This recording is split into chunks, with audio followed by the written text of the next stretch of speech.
Let's talk about aging today. I really want to talk about aging because it's something that is so talked about in a negative way. Um, for both men and women, we all know that women get this really bad reputation um, for aging, right? We all know that. But it is for both men and women. Um, it's like there's this notion that, oh, as you get older, you're less attractive, you're less capable, you're less imaginative, you're less creative, there's less opportunities. Like, there's all of these things, but really, there's a lot of opportunity.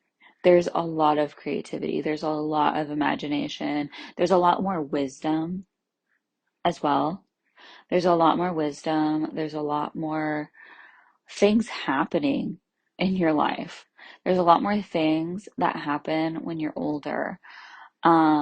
There's a lot more life.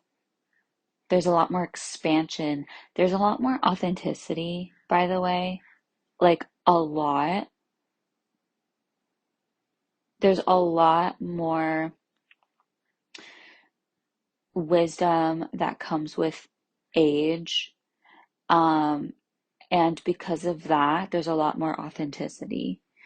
You can't really have like genuine authenticity without aging. It's just like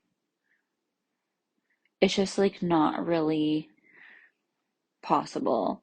Um, and and I think that aging is a beautiful thing.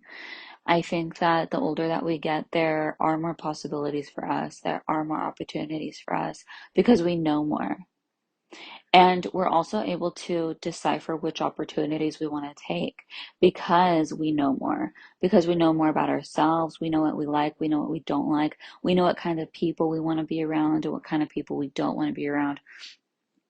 We know what kind of opportunities we want to take and expand in, and we know what kind of life paths we want to adventure on. And and we're a lot more in tune with our curiosity.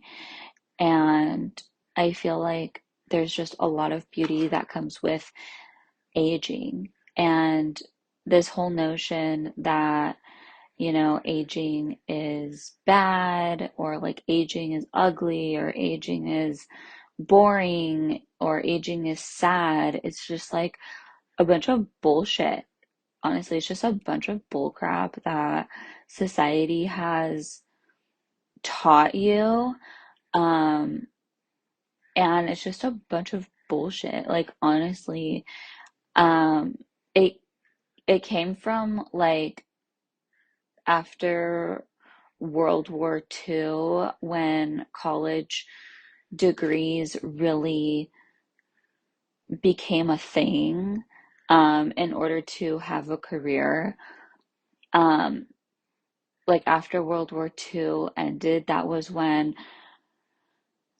going to college was set in stone as a part of getting your career. It also became a part um, of the social norm timeline, right? So like, yeah, you go to college from 18 to 22, and at between the ages of 23 to 26, that's when you get married, and then you have kids. Um, and then, that's it. Yeah. It seems like there's just like this huge timeline specifically for when you're 18 to 30. And then, like, nobody really talks about what you do from 30 to the rest of your life, right? Like, it's just like this 10, 12 year window when everything is supposed to happen, like everything major, right? When all of these major events happen. And it's like, fuck that. Like, what if I want to get married, later? What if I want to get my degree later? What if I want to have kids first or later or like whatever it is? Like, and I think that that's something that I've embodied in my own life because I've always been an unconventional person. I've never wanted to fit in with other people. Um, I have tried to fit in with other people, but it was like a reoccurring pattern that I would always get pushed out or like outcasted or like talked about. Um, and And then it, like, honestly, I just came to this point where it's like, you know what? I'm just gonna like own the fact that I don't fit in. And that I think that that's a really cool thing because that's that's how I'm supposed to be. I'm not supposed to fit in. And and so going back to like if you want to live your life outside of the norms, right? Then that's okay, and like I I want to let you know that that's okay. It's okay to like live by your own terms, to live unconventionally, quote unquote. Um,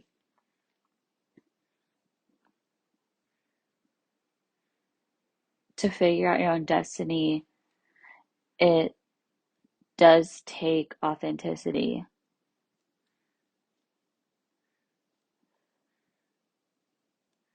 There's just so much complexity to life that you can't really put it in such a rigid timeline for everybody.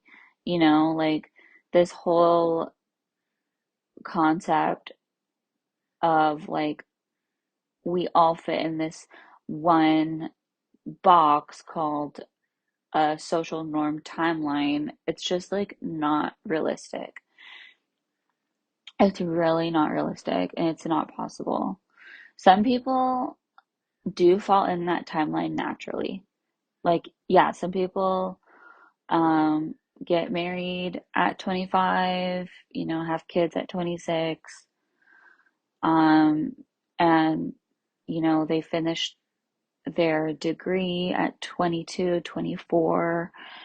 Um, and some people do naturally fall into that timeline. Some people do get married at 18, and have kids at 20 or 22. Some people, it's really different for everybody. And while some people do fall naturally into that social norm timeline, a lot of people don't. And a lot of people stress themselves out because they don't fit in that timeline. And it's like, no, don't stress about that. Like, that's actually kind of a good thing, you know? Like, it's really cool that you didn't fall into that societal trap of like, stressing over every single move that you make and really strategizing your life to the perfect perpendicular T, like it's just like not supposed to be like that. Not Life is not supposed to be um super strategically planned, I don't think. At least like in my personal opinion, and I'm speaking from my own authentic place of knowing, like how I want my life to be. Um, I have like an idea of of where I want my life to go or like how I want it to look like. I have an idea and based off of that idea, I'm doing the things in the present to make that idea come true. But really, I don't know, exactly how my life is going to end up. Like, I had my first kid at 23, and now I have my second one at 26. And it's just like, I was not planning this at all whatsoever, but it's been a huge blessing becoming a mother. And I never even thought about becoming a mother. Like, at least not at this age. I definitely thought about becoming a mother like at some point in my life, but I definitely didn't think it was going to be in my 20s, like at all. Um, so becoming a mother has been a blessing for me. Um, not going to school consistently. I went to a community college and unofficially dropped out 3 times in a row because I just like wasn't ready for it. I just like didn't feel driven to do it. And I was only going to school because my dad, told me that that's what I needed to do in order to have a successful life. And yeah, I do agree that like having education is important, but when it happens, I don't think is that important because you have to be ready. You have to be ready and willing to learn. If you're not willing to learn, you're not going to learn. You're not going to retain that information. And so at that time when I was going to school, it was just like so boring. I was just so not into it. I was just sitting in class and like dozing off and like just really exerting a lot of energy towards school that I didn't have because I was trying to like finish the work on time. And because of that, I just burnt myself out. I burnt myself out because it wasn't something that was calling to my heart. It wasn't something that was genuinely aligned with my own specific personal timeline. And I'm glad that I'm talking about this right now because I know that there's like a lot of people who are doing things that are not aligned with what they feel that they want to do. And that's a part of being present in the moment. Like being present is about doing what you want to do in that moment. And being aligned with your highest self is about doing what you want to do in the present. Like it's all connected.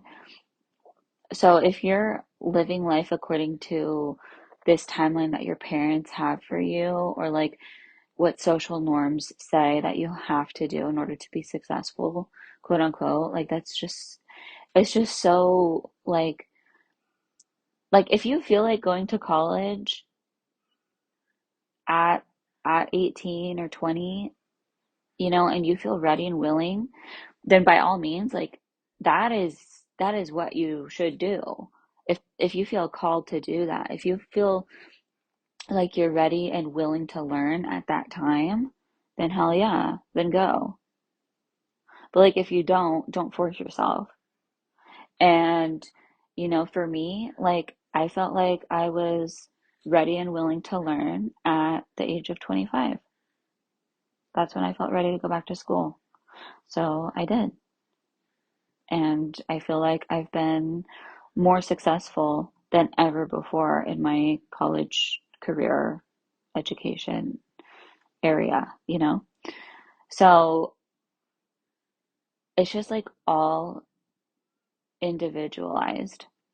Um, it's just so crazy how like how we put so much emphasis on these timelines, and there's a lot of emphasis because there's there's this definition of success, and there's not even one definition of success. Let me tell you that. There's not even one definition of success. Success looks different to everybody. And because success looks different to everybody, everybody's timeline looks different. If there was one definition to success, then we would be falling into this one timeline but we don't. We don't. It's just not that simple. Another thing I wanted to mention about aging is talking about the level of hotness, the level of attractiveness, right?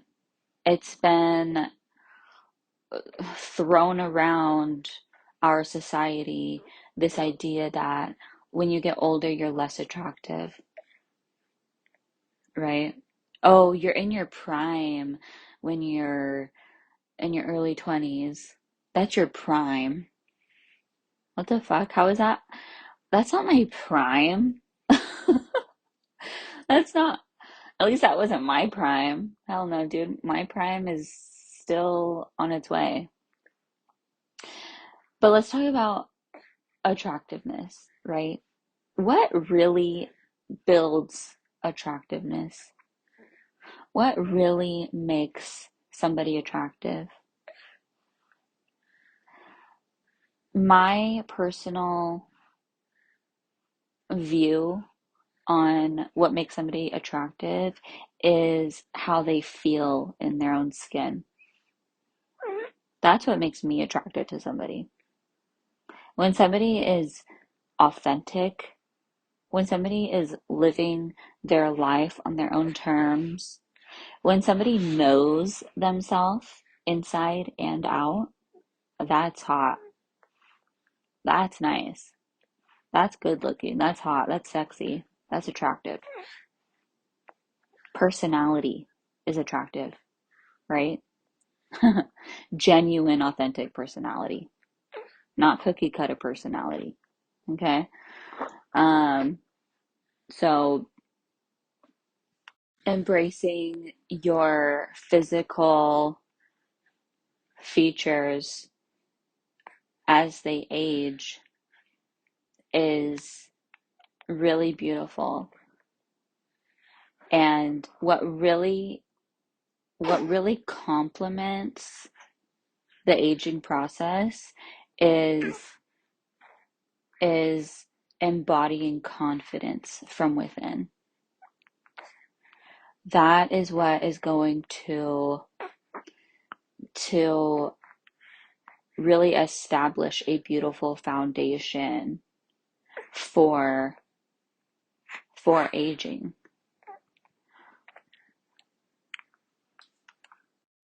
Okay, and something else about aging is that like yeah, your features change, your physical features change, but remember that physical appearance is so